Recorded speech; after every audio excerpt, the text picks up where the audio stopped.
Dalam hal ini ada cara-caranya.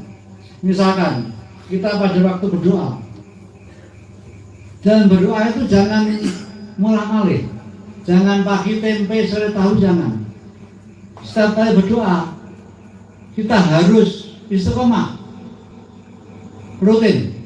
Seperti contoh, saat ini kita mohon, ya Allah, pertama, ampunilah kedua orang hamba, berilah inayahmu atau pertolonganmu, berikanlah rahmatmu atau kasih sayangmu, berikanlah orang tuaku kebahagiaan di sana, jadikanlah alam kuburnya indah, terang, wangi, dan luas.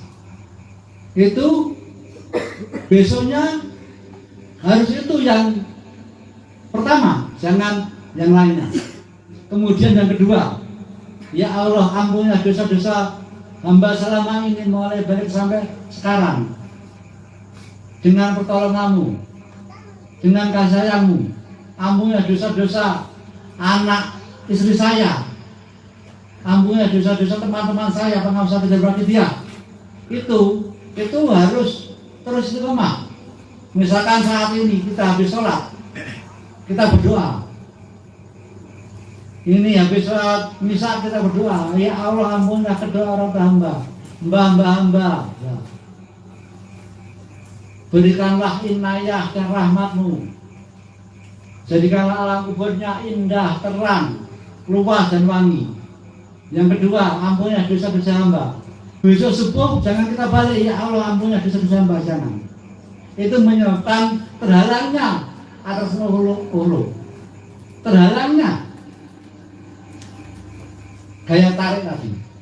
Harus istiqomah. Berdoa harus tetap istiqomah. Yang pertama terus, yang kedua, yang ketiga terus. Kalau bisa belajar dicatat, setiap hari dibaca, jangan diapakan, nanti apa sendiri. Itu termasuk salah satu cara untuk memaksimalkan ijabah daripada Allah Subhanahu wa Ta'ala. Dan di situ ada waktu-waktu yang mustajab, waktu-waktu yang baik untuk berdoa. Yang pertama, doa yang mustajab dan ijabah itu antara asar dan maghrib hari Jumat. Yang kedua, saat ayam jantan berkokok sebelum jam 12.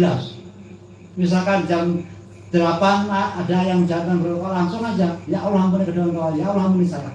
Memang waktunya itu cepat. Yang kedua itu cepat. Sekarang ada waktu-waktu yang mustajab dalam 7 hari aja, hanya 3 jam antara asar dan maghrib hari Jumat. Dan setiap harinya di saat ayam jantan berkokok sebelum jam 12, itu ada malaikat di sekitar kita. Kita mohon kepada Allah, ya Allah, ampunilah. Itu terus. Syukur ayam bersosotan itu bisa kita mohon banyak. Ya Allah, ampun dosa orang tua hamba, ampuni saya, ampuni semuanya. Tapi yang jelas, kalau misalkan satu kali kok, ya Allah, ampun dosa hamba, ampunilah pertama, ampunilah dosa-dosa orang tua hamba, ampuni hamba. Jadi kalau hidup saya manfaat saja, insya Allah itu sudah bagus. Tapi yang jelas kalau berdoa itu jangan diubah-ubah. Misalkan yang pertama tadi itu A, B, itu jangan diubah-ubah. Insya Allah itu nanti bisa hafal hati kita dan bisa sampai ke hati. Kalau diubah-ubah kita mikir. Kalau tidak diubah-ubah, nomor 1 tadi, ya Allah, ampun dosa-dosa orang tua hamba, dan seterusnya. 2, ya Allah, ampun dosa hamba, anak keluarga hamba, keluarga hamba, teman-teman hamba. Yang 3, ya Allah, jadikan hidup saya manfaat, jadikan anak soleh, jadikan anak saya anak soleh-solehah. Itu nanti berdoa juga, setiap berdoa itu aja 1, 2, 3, jangan diubah. Kalau diubah nanti bisa gaya tarik itu bisa tidak berlaku. Karena apa? Gaya tarik itu kalau kita sampai terus menerus kita ulang-ulang setiap habis sholat itu juga bagus. Jadi di sini yang ketiga itu waktu yang mustajab untuk berdoa setiap habis sholat 5 waktu. Jadi yang pertama tadi hari Jumat antara jam asar, habis asar apa sampai menjelang maghrib. Yang kedua di saat ayam jantan sebelum jam 12. Yang ketiga setiap sholat. Yang keempat sepertiga malam di saat kita sholat tahajud. Di situ. Intinya di saat kita berdoa jangan diubah-ubah. Nanti justru mempengaruhi daya tarik. Daya tarik antara yang kita inginkan dan yang memberikan. Dan di saat berdoa itu aja apa itu namanya itu golden moment. Artinya waktu mustajab itu tadi. Waktu mustajab itu ada 4.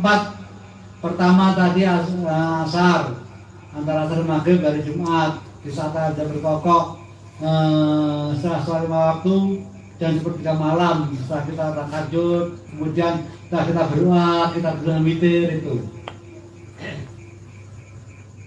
Daya tarik itu harus kita lakukan. Karena apa? Daya tarik itu sangat perlu untuk keberhasilan kita di saat sholat. Nah sholat kita itu sebenarnya menghadiri panggilan Allah. Tidak kita menghadiri Allah enggak? Ada yang berpendapat sholat itu kita menghadiri Allah. Sebenarnya enggak. Sholat itu kita menghadiri panggilan Allah. Nah itu juga daya tarik. Kalau niat kita sholat menghadiri panggilan Allah dengan lillah Rasulullah, ya.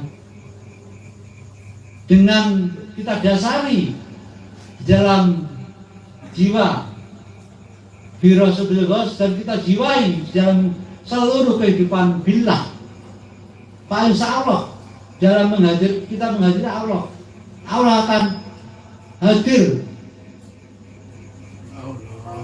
di dalam hati kita. Jadi kita yang menghadiri panggilan Allah. Kalau kita menghadiri panggilan Allah sama-sama ada di hadapan kita. Kalau kita mengacu ke apa ya, resisten daya tarik tadi, Pak insya Allah kita akan bisa maksimal dalam hal apa saja, khusus dalam hal mohon apa yang kita inginkan. Itu yang pertama.